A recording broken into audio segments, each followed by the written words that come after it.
back into it in Chester. Here's El Senior. Yes! Yeah! The center back, Jacob Glesnes, is going through. Yes! Oh, what a goal! What a goal! And that will do it! One of the best comebacks in recent years. 3 unanswered by the Union. And they go into the Gold Cup break, winning it 3. Hello, welcome to the Free Kick Podcast. My name is Todd. Well, after a impressive 1-0 victory for the Union against NYCFC, to go again this Tuesday night at 10:30 p.m. on TuneIn. So, like I've been saying in the past, if you don't have that, just go on Twitter, watch the game there. I know it's not the most enjoyable thing, but it's there. And joining me today, though, to preview the Union versus Inter Miami game is Mr. Jay Kington of Inter Miami Podcast. How are you doing today, Jay?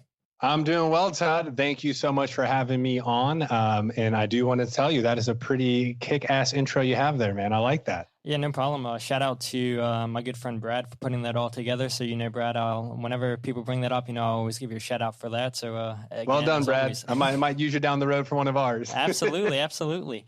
But anyway, I've been, how many people? I think you're the fourth fan that I brought on the show and everything that I've previewed the game with, the upcoming Union game and everything. So the first thing I ask people when they come onto the podcast is, how did their podcast come about? So Jay, how did you come up with the idea to start Inter Miami, the podcast? Yeah, so this is a kind of interesting story, I guess. I fell in love with kind of world soccer back around 2006, and then I started following it pretty religiously. So I've always been really entertained by it, but unfortunately, the MLS at that time definitely wasn't the size it is now. In soccer or football, whatever you want to call it, wasn't as big in America as it is now, and it still has a lot of room to grow, right? So I've never been able to be in a city that had an actual football team for me to go out and watch and support. Now, I live down here in South Florida, so I've been, in the Miami-Fort Lauderdale area. So I've been to the Sun Life Stadium where the Miami Dolphins play, and I've seen international games. I've seen Guinness Champions Cup matches between Man U and Liverpool, and then a handful of national teams as well. But never been able to have a team. And I was originally from Louisville, Kentucky, and of course, shortly after I left there, they brought in Louisville City. It was a couple months after I left, so I was like, damn, I just missed that one. And then I've been down here in South Florida since about 2013. And, then the rumors started happening about David Beckham bringing in an expansion team here. And, fast forward 7 years down the line, at least of me being here, things started to come to fruition. But there wasn't really a source to get information about the team. Nobody was covering it. And so I just kind of popped in my mind that hey, this is something I'm interested in. We have season tickets. I want to create some sort of platform for anyone that's interested to be able to come in and listen and kind of see this thing grow from really nothing to our now we're an established, well, I don't know about established, but now we're an official MLS team with a couple regular season games under our belt now. And so I work with one of my good friends.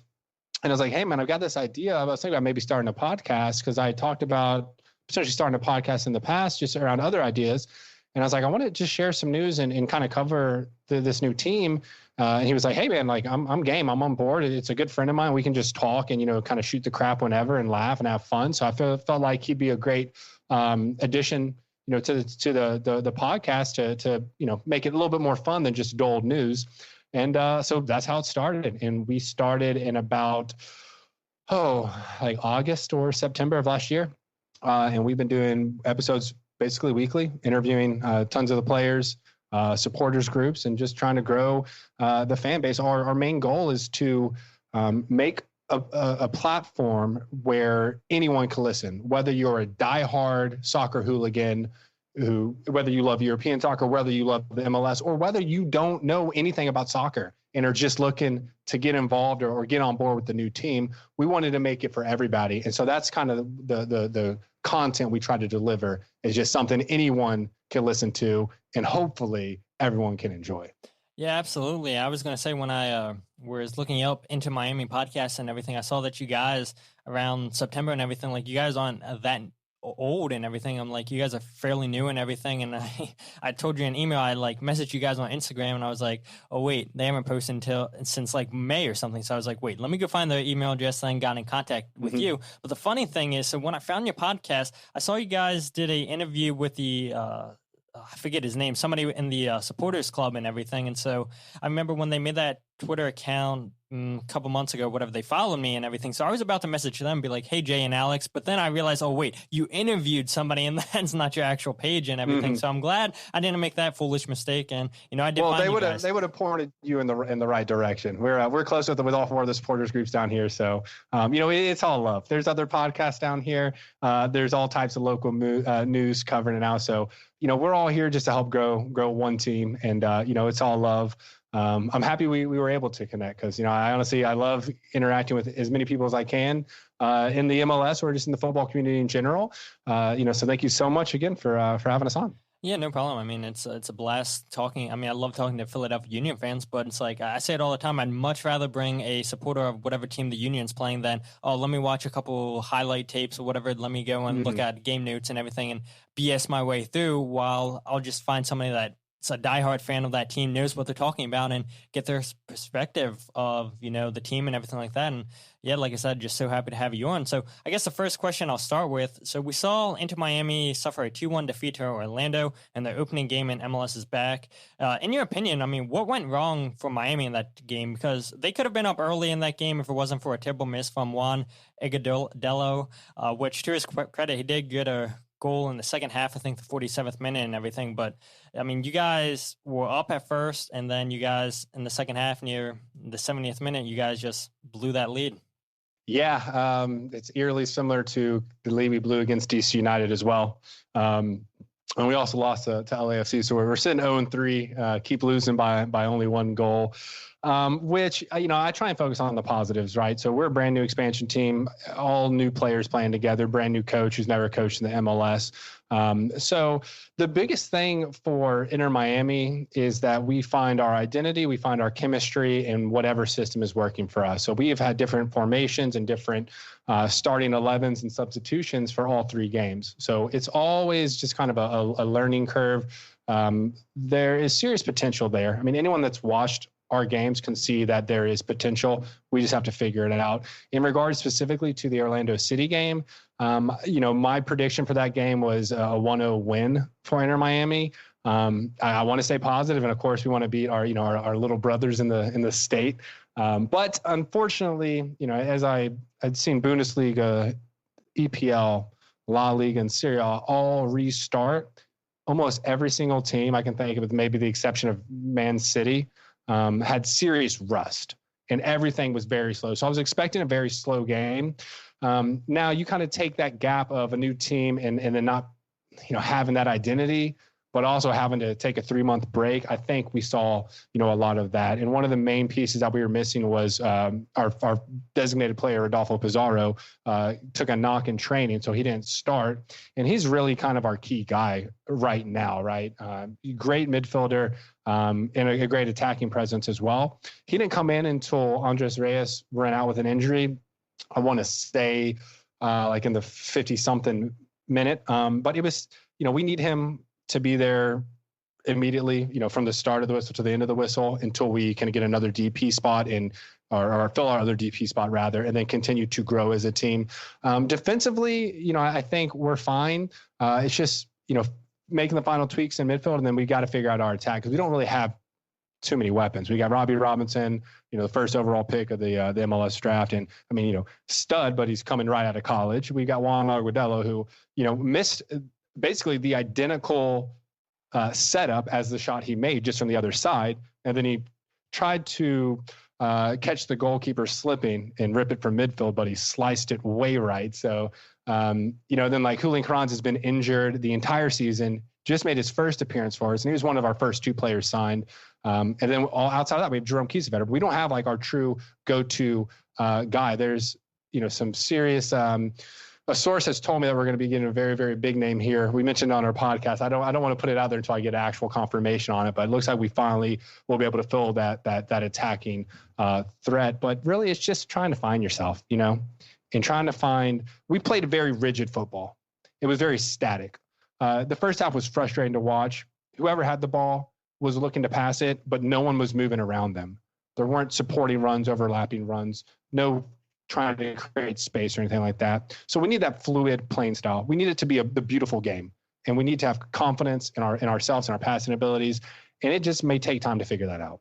Yeah, absolutely. And I'm glad you brought up, you guys might be getting a big name and everything, because that's, as Philadelphia Union fans, we're not used to getting linked with big name players and everything. I mean, you hear Edison Cavani linked, David Silva is linked to you guys. Ivan Rakitic, I know I heard, was linked to you guys. I mean, Luka Modric, just plug in. Anton Griezmann. I think he's already said Vidal. Cristiano's expressed interest in coming over to the MLS in a few years. It's like every big name Euro star has been linked to us. And really, I mean, I've got to credit the man himself, David Beckham. A lot of people want to be associated or play with him. We also have, Paul McDonough as our sporting director, who, built Atlanta United, built Orlando as well. But in the same breath, it's we get so many major players tied to us somehow. It does take a little bit of remaining realistic, because a lot of these players still have many years of their prime in Europe, but all we need is one, and we'll be happy with it. Yeah, absolutely. And I think definitely you guys do need a creative midfielder and everything, because it has to be concerning from a Miami standpoint is you guys send the ball over quite often in that game. Now, granted, both teams, Orlando and you guys, both look pretty sloppy in that game, but you guys just, in my opinion, really lack creativity in that midfield, which caused a lot of turnovers. Yes, you have Will Trapp in there, but he's more of a defensive midfielder in my opinion. Yes, you have Lee Ginn, but he's, again, more of a defensive guy, not really of a creative type. And you guys do have MLS veterans in here, which is great for a team and everything that know the league inside and out and everything. That's definitely a good thing to have. But it's like you guys got your star striker and everything that you want. That's great too. But it's like you guys really need a star player in that midfield and everything. So, I mean, do you really think that's going to happen, or? I mean, honestly, the attack is what I think our number one concern is right now. Like Lee Win came in the 73rd minute, and Pizarro came in the second half as well. So they weren't starting. They typically play very well together. But then you got like your Yo-Yo or your Will Trapp, who are more of that center defensive mid. It's just tough because we got a lot of young kids. The other one of our first two signings was Mateus Pellegrini. He's our young designated player, and he did not play well the first two games. He's been struggling in making that adjustment. He did play much better this game, but still has a lot of room to grow. I'm going to be looking, as far as creativity goes, for him to continue stepping it up. And then the one I'm probably the most excited about outside of Pizarro is Lewis Morgan. Came from Celtic. He almost went over to Sunderland to play. We got him, but he's great with his crosses, with his mentality, and of course his service from free kicks. So I of course I would love a super creative midfielder. We were also looked very close to getting Augustin Amindra from Boca Juniors, who they've touted as the next Riquelme. Not a scorer, he's more of a creator, which would be great. That's what we need. I have confidence in the like Lewis Morgan and Pellegrini and Pizarro to be able to be creators. I'm just hoping it comes sooner than later, because I think everyone's still just trying to figure out, what's the playing style of this team, and when you have the ball, do you already have that sixth sense, because you've been playing with guys for years that they're going to be making runs around you, or you already know kind of where their positioning on the pitch will be. We're still figuring that out. That's why that first half was not attractive football, and it was painful to watch, but we flipped it on in the second half, but then gave the lead up and lost it at the very end to none other than Nani. Yeah, absolutely. And I'm definitely going to bring up that moment again. So sorry to all your Miami fans listening to that, to get them down and everything. But doesn't help that I'm a Chelsea fan as well. So, I've never really been a fan of Nani. Yeah, so I'm a Manchester United fan. So there you go, Nani. So, but I think the one thing we can both agree on is Lewis Morgan definitely made the right decision coming to Miami as opposed to Sunderland, because that's a whole mess over there in Sunderland and everything. And I'm sure a lot of people that are listening have watched the Netflix documentary Sunderland Till I Die, and man, I mean, I would not want to be playing for that team. Sad. A 56,000 plus stadium and everything to watch not even half of the stadium get filled and everything to play in this third league in England and everything. I mean, scary time if you're a Sunderland fan. So I can see why Lewis Morgan's like, yeah, I don't even want to mess with that. I'll come over to Miami where it's warm throughout the whole year and everything. David Beckham's here. I'd love to just pick David Beckham's brain and everything. But to get back on track, the Union, the game against New York City, the Union's attack came mostly down the right side of the field with Ray Gaddis and Ali Bedoya. And between the two of them, they had 81 passes. And out of those 81 passes, 54 of them were going forward, trying to build towards that attack. So I would expect a lot more of that from the Union against Inter Miami. But the thing I want to focus on with Inter Miami, we saw them against Orlando where they were pretty much even on the left side and the right side, just attacking through both sides pretty frequently and everything, as opposed to where the Union, they're just stick to the right side. So can we see that again from Miami against the Union where they're try to attack through the left or the right, or do you think they try to switch it up? I think you're going to see, I'm hoping not more of the same. I'm hoping we made a big jump from LAFC to DC United as far as chemistry goes. I'm hoping to see something similar now that we're getting the rust off in making that. But I think you're going to see it coming from all over the place. Diego Alonso, very well-respected coach, has won the CONCACAF Champions League twice, never count him out of a tournament. But he is trying to create a system where it's going to be difficult because I can guarantee you they're already game planning on that left side of the defense to counterbalance the attack you guys are going to be dishing out on the right. I think he wants to stay kind of as open to wherever we can get it, wherever it's flowing. Is what we're looking for. Again, if Mateus Pellegrini keeps stepping it up and we have a solid winger we can depend on, and we got Lou Morgan on the other side, then it's going to come from however the game is flowing. I feel confident from either side. But again, to get to that level of confidence, we need to be able to play, fluidly. I mean, I keep saying that word over and over, but it just seems so stop and go, like not confidence, building of soccer. So it's just tough. And again, I'm hoping it happens sooner than later, but you can expect it from wherever we can get it from, Yeah, absolutely. Whatever's working, they're going to try to do it. And I guess, the one thing that Inter Miami are going to be paying attention to is the Union. They did struggle a little bit defensively on the right side of the field where Ray Gaddis, our right backs, defending against Castellanos of New York City. I thought Ray gave him way too much space across the ball in at times. And I think the matchup between Ray and Pellegrini is going to be a good one to watch and everything. Ray, for the most part, he holds his own defensively and everything. He doesn't really give you much going forward in the attack. And that this is, Ray did enough, to, have a quiet Ray game and everything. But I think, there was too many chances that he gave Castellanos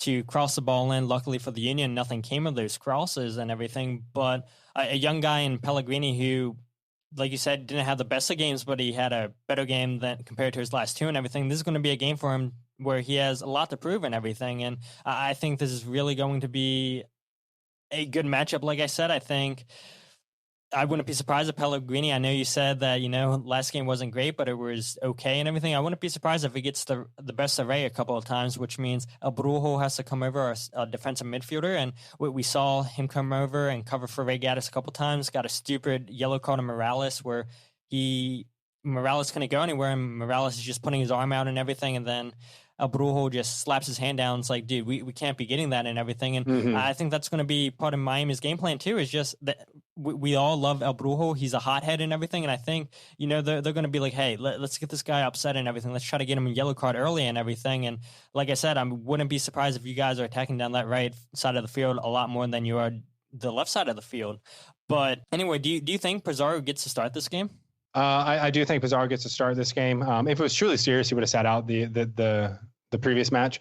So I think he's going to get a start. I would like to see Lee Win come in because, again, I think that they complement each other well. So I'd like to maybe see Uyoya swapped out for Lee Win or, some variation of that. What I'm also very interested to see is Julian Carranza. So Julian and Mateus were both signed at the same time, basically. Mateus being our young designated player, but we still paid a pretty large transfer fee for Julian Carranza. Now, he injured his heel or Achilles, can't really remember exactly what it was. He was out for 14 weeks. And this happened maybe 2 or 3 weeks before the season kicked off. So we weren't expecting him back until honestly the 14th, 15th or 16th game of our season due to the Corona delay. He's back to being healthy, but he only played 17 minutes. because he came in on the 73rd minute for this. So I would like to see him either start or at least get a bigger chunk, at least, 45 minutes and make a halftime substitution or something, because those are the big questions. Like, we paid money for you. We want to see what your abilities are because you were highly touted. That, and then, our back line, we were out Ramon Torres because he got a red card in the DC United game. And then we actually went from 4 to 3 on the back line with Ben Sweat from NYCFC, Andre Reyes, who's this Colombian player who I really think is going to be a stud. I agree. He's a great defender and he's super fast. And then, of course, Nico Fagal, another stud. So our back line is really not a point of my concern, but it just seems to be like there's just these walls in between the thirds of the pitch, right? And it seems easier to go from, the back third to midfield, but we just got to figure out how can we act cohesively to get it all the way down the field, right? All the way down the pitch and be able to create chances, because that's just the one thing we're struggling with. I think, we played Philadelphia Union in the preseason game. I was there. I forgot we lost. Pizarro scored the first goal for us. He's our first official goal in an MLS match against DC United, but he also has our first preseason goal against the Philadelphia Union. But I think Blake's a great keeper. This Brendan Harrison guy, he looks like the real deal up and comer. And then I cannot remember what the dude's name was, but he banged one off a header volley. It was like somebody Russian or Eastern European. Orvac, he's from Slovakia. Yeah, dude, like, what do you do, man? What do you do? Like, that's just, even as an Inter Miami fan, I got up and was clapping for that. That's a goal also right there, like, you can't even be mad at that. But it'll be interesting to kind of see a little bit of a rematch, right? Because we do have a minor amount of experience playing each other. So I think you can't get the full idea of what to expect, but you can kind of pick up, bits and pieces here and there. So, I'm looking forward to it. I wasn't expecting to lose to Orlando City. I don't think they're a good team by any means. But now I'm predicting a 1-1 draw. I think if we lose, we're not going to advance. So we have to at least get a draw or win. But it's going to be a good game. I'm going to stay up late, probably take PTO the next day. And, I'm looking forward to it.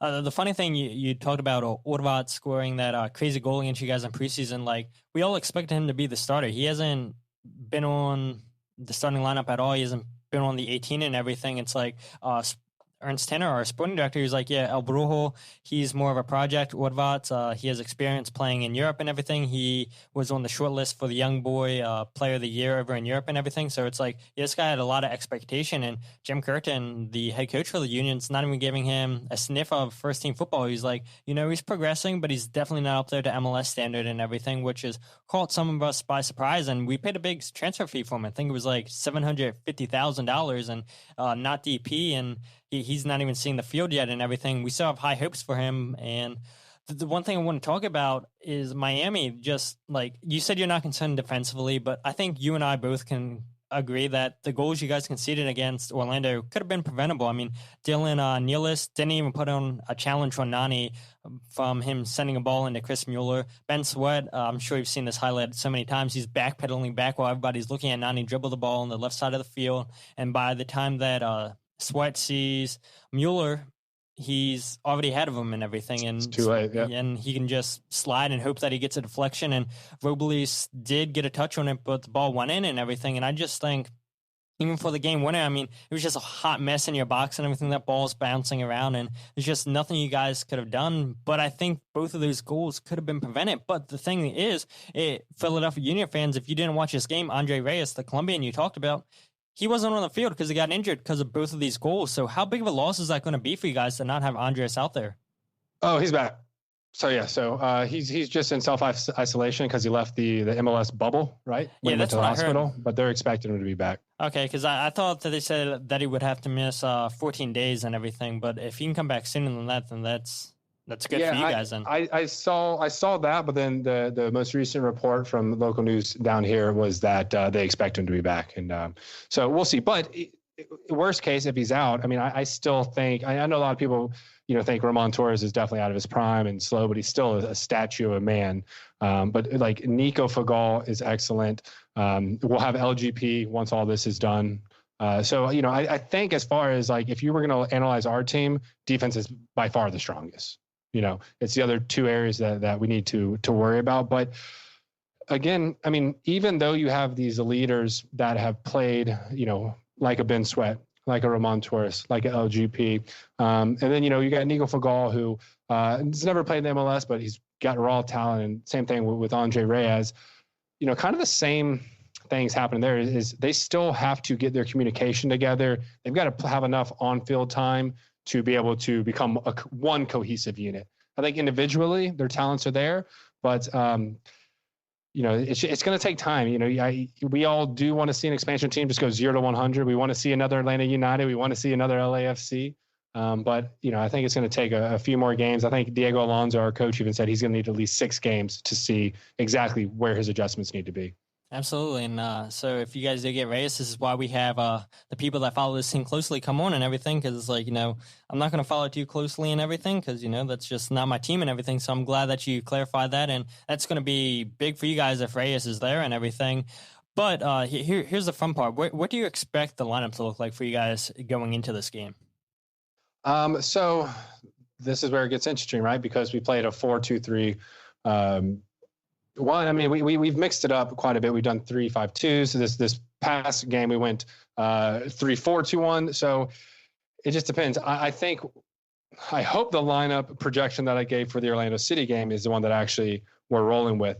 But you're either going to see Juan Aguadillo or Julian Carranza up top as our central forward. That midfield will be Pizarro in the middle, flanked on his left by Pellegrini, flanked on his right by Lewis Morgan. As far as and I'm assuming that we now that we have everybody back, we go back to a 4-2-3-1. But outside of that, in support in midfield and defense, I think Will Trapp will stay in there. They might switch up Victor Ulloa for Lee Nguyen. I really want to see more Lee Nguyen, or at least sub him in earlier. Then as far as the back line, this is the part I'm kind of not sure about, because we've gone 4 at the back, we've gone 3 at the back. We were 3 at the back when Reyes was there. Once Reyes got injured, they pulled Dylan Nealis and Mikey Ambrose back to support the back, and that's when the goals came. So my preference is 4 at the back. But if 3 in the back works for us, we can hold it down and free up some more opportunity in the midfield. I'm okay with that. I'm almost 100% positive Nico Fagal, Ben Sweat will be starting. I think Ramon Torres is going to be a starter when he comes back, and then we'll see what happens with Reyes if with the isolation protocol and whatnot. But if he's out, I mean, we still have other players in there like a Grant Lillard or someone that we can just kind of, plug and play with in the meantime. And then we also have Breck Shea, right? We just got Breck Shea a couple weeks ago. He can play, on the back line or in midfield or even in winger if he really, has to. So the most interesting thing is going to be what happens with that back line. I believe Ramon Torres will start, but if not, I want to see what it looks like. And then, of course, we're going to be monitoring Andre Reyes basically daily to make sure that he's back. And if not, but that's kind of more or less what we're expecting now. As far as gameplay goes, it depends because, we were 4-3-2-1. And then in the second half of the Orlando game, Pellegrini was pushing up more into the attack, and Ulloa was really pushing more into like a higher midfield position than a CDM would. And that opened up things. So they rotated more to like a 3-5-2. So, when we were in our first game against LAFC, a 4-2-3-1, we rotated into a 4-3-3. So it's just the mind of Alonso. We're trying to figure him out still because he's new.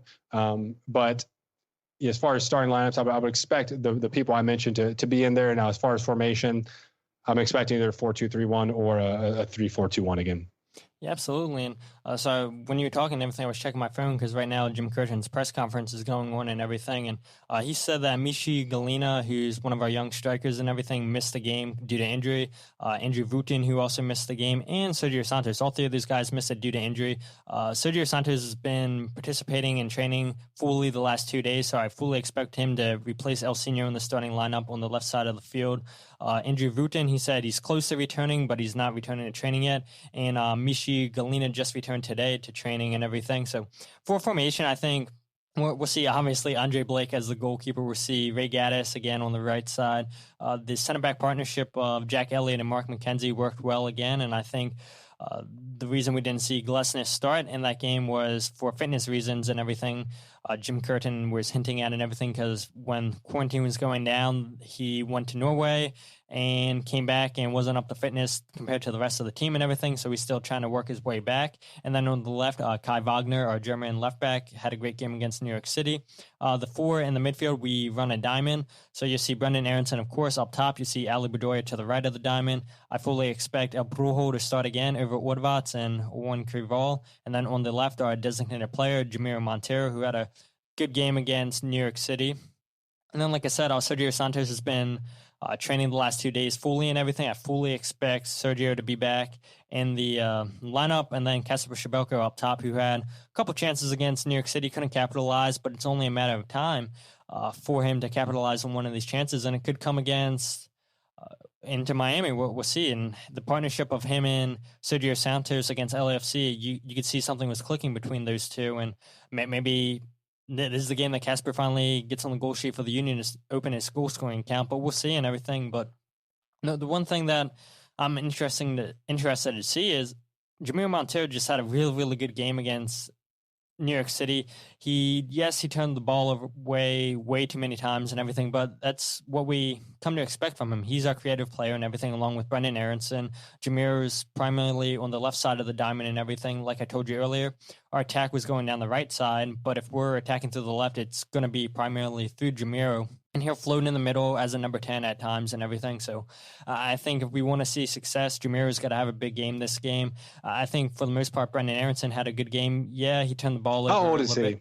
Aronson is 19 years old. So he's and the crazy thing about Brendan Aronson is when we saw him last year, when he made his debut, he was a skinny beanpole. And yes, he is still skinny and everything, but he did put a good amount of weight on and everything. He looks a lot more physical than he did last year. And we as Philadelphia Union fans, we know it's only a matter of time before he's off to Europe and everything. He has the skill set to go, and Jim Curtin said in a press conference, I believe a couple weeks ago, he's like, if I'm doing my job, if he's doing his job, he won't be here much longer. So it's only a matter of time before he's sold off, which, I said it last episode, we hate losing our young players. I mean, it hasn't happened yet, but we know it's going to happen with Mark McKenzie, who's linked with Celtic, and we know it's going to happen with Brendan Aronson as long as both of those players keep progressing, which I fully believe that it will progress. And we'll, I agree. We'll have to, he's got talent. Did he come from the academy? He did, yeah. Mark McKenzie and Brendan Aronson both came to the academy, and the Philadelphia Union, they don't spend big, we know, as fans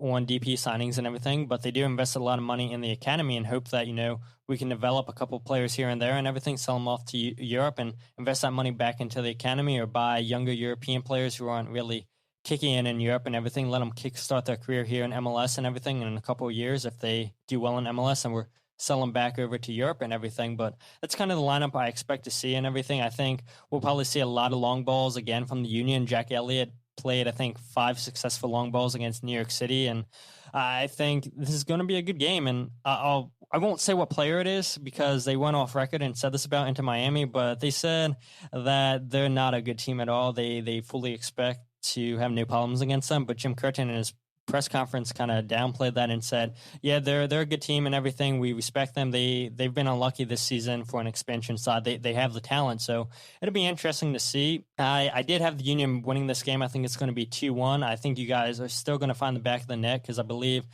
against DC and then against Orlando you guys scored, so I think you guys will put it together, but I do ultimately think this is going to be a Union victory. Well, I mean, I got to respect your positivity. I'm hoping we can get a win, but I think realistically, I'm looking at a draw. I think it's to our advantage if maybe some of the Union players kind of write us off already. We'll see. I mean, don't forget, we had a close one with LAFC in our first ever game, and one off or Carlos Vela won off a ridiculous chip shot. But I think it's going to be, it'll be a good game to watch for sure. I don't know if it's going to be this game or 10 games down the road, but I fully expect one of these games, we're just going to see everything click and we're going to see the true potential of this team. So, it's definitely, these matchups aren't easy. We were looking at this in Orlando City. We kind of wrote them off, and obviously it's a rivalry. So you're kind of, making fun of them as much as you can, having fun. But, our expectations were we're going to have to play at the time Chicago, then Philly, and Philly we viewed as the most difficult game we were going to play in the group stages. Now with, Nashville removing themselves, as well as FC Dallas and Chicago being relocated over to Group B. Well, now we're going to play, NYCFC. So now it's like, crap, we got two of the best teams in the East that we've got to go through. So, I'm gonna stay humble and hope we can get a draw. But it wouldn't surprise me if it's another loss, and it would make my week if we could sneak out a win. Yeah, absolutely. I'm sure we would. And I think you guys, earlier I gave my predictions probably back in March, and I had you guys finishing 6th or 7th going to the playoffs because, like I said earlier, you guys do have a lot of veterans and everything. That's great. You guys, Pellegrini, he was hyped up to be a really good prospect, which I think he still will and everything. He's just getting adjusted to the league. Pizarro was the real deal out in Mexico and everything, and we saw him score against DC United, and that goal he scored against the Union in preseason was a good goal and everything. I think once he gets fully fit, I think he'll be a fine piece for you guys and everything. But if you guys do lose, it's more than likely you guys aren't getting out of this group and everything, which leads me, do you think you could get a point out of New York City, or that's too far down the road for you guys to even think about? So who knows? Because they're 0-3. I mean, if you would have told me that, NYCFC was going to be 0-3 to start the season, I would have laughed in your face. I don't know where their struggles are. I don't follow them, closely enough. I don't know what's going on with them. They seem to be kind of similar to us. They're definitely a proven talent.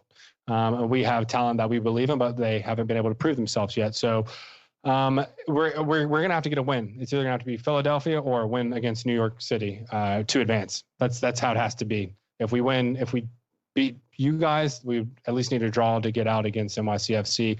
I want to stay as positive as I can.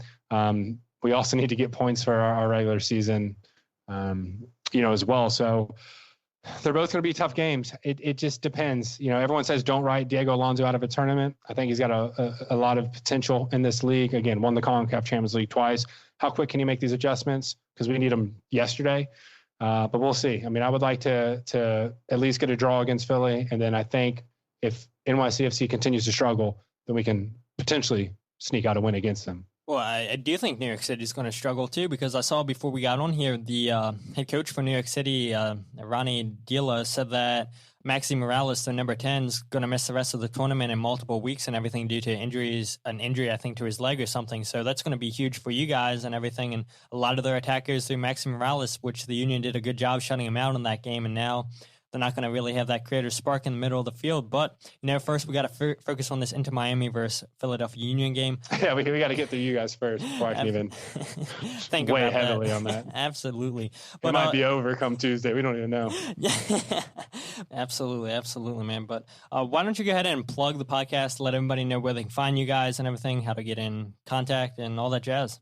Definitely. So you can follow us on Facebook or Instagram at Inter Miami Podcast.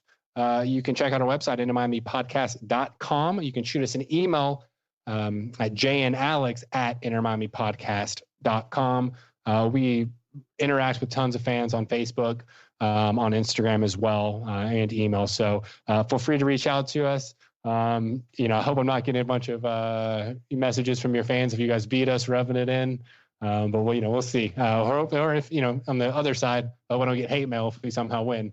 But it's been great. Thanks so much for having us on, and pleasure to come and join the Free Kick. Yeah, no problem. Had a blast talking to you, and definitely, when we meet again and everything, I'll definitely be reaching out, having you on and everything. But for all you guys listening, if you guys still aren't following the podcast page or on Facebook, Twitter, or on Instagram, just follow @FreeKickPod. Check out the website, thefreekickpodcast.com. Wherever you get your podcasts, search The Free Kick, and if that doesn't work, then search The Free Kick, Todd Lewis.